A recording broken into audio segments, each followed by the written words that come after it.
guys, this is my office. Ito ang binigay sa atin ng ating napakabait na aking friend. At syempre kumari na din ngayon. Ang aking kumaring po, the first time nagkaroon ako ng kumaring na super yaman at big time. Ito ay walang iba kundi sa kumaring Rosmar, di ba? Aray ko.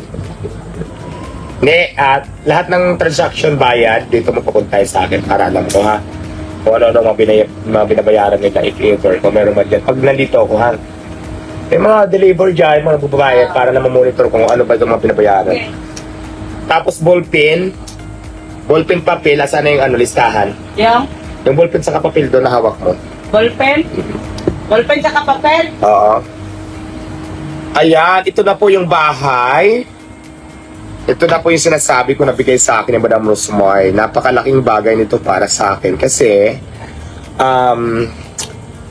office, tulugan, at least hindi na ako sa sasakyan natutulog lang. Hindi na ako sa gilid-gilid. Dito talaga, may aircon na siya at saka magagamit ko talaga siya ng maayos. Kaya maraming salamat Madam Rosmar.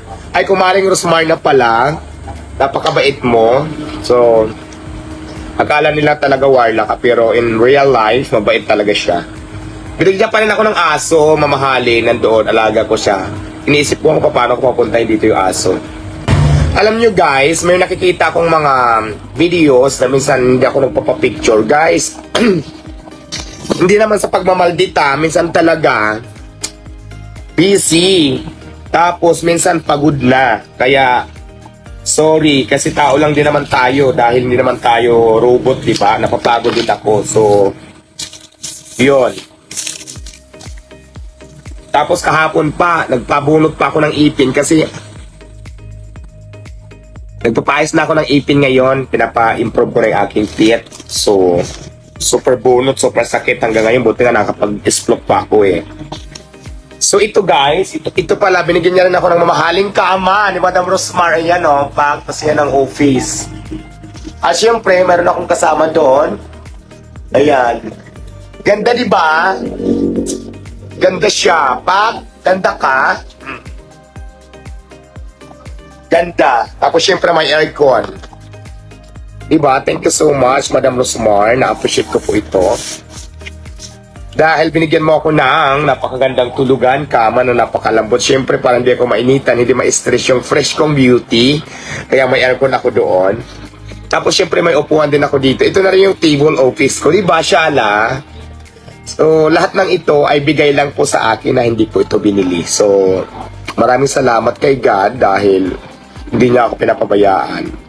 Tuloy-tuloy din po tayo para mas maganda kasi pag marami ding natutulungan, di ba? Ako nakakatulong din naman ako, hindi natin naman pwedeng ikaila kasi ang dami kong empleyado. So lahat halos nga yung kinikita ko sa mga sahod na lang napupunta sa mga expenses. Pero okay lang yon. Sabi ko nga, mayroon lang kumita lang konti kahit 300, 200 or 500, okay na yan. Ang importante, tuloy-tuloy ang negosyo, maraming natutulungan, hindi nagugutom. So masaya na ako doon.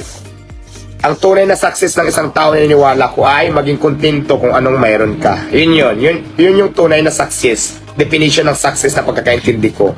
Yung masaya ka sa buhay mo at maging kontento ka kung anong mayroon ka.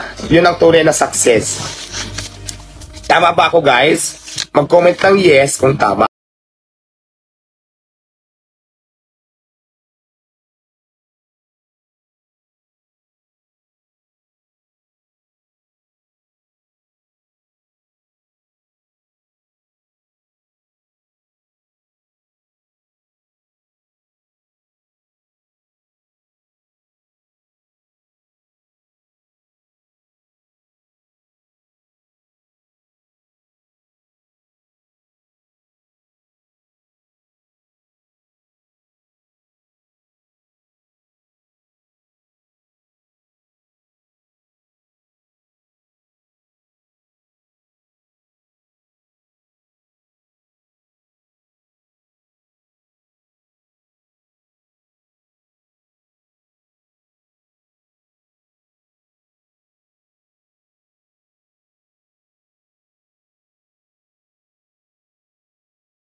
po ang galing. Talaga, magaling na ako.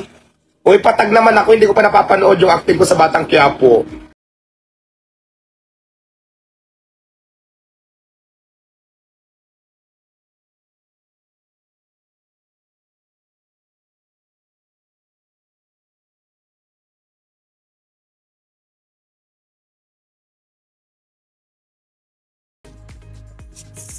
Definitely, I love you all.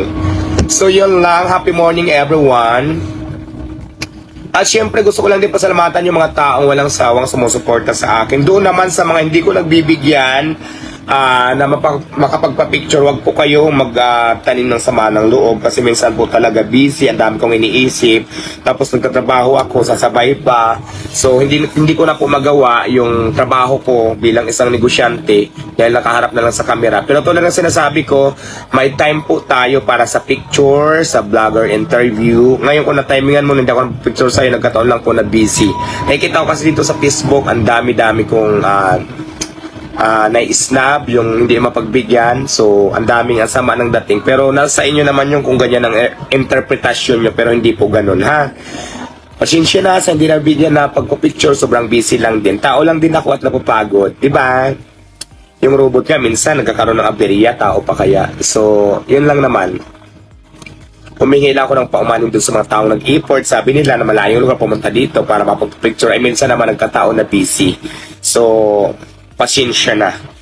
USB TV, your entertainment, keep plug and play. Watch all day. USB TV is for you and me, bringing shows and movies in HD. USB TV here to inspire you all the way.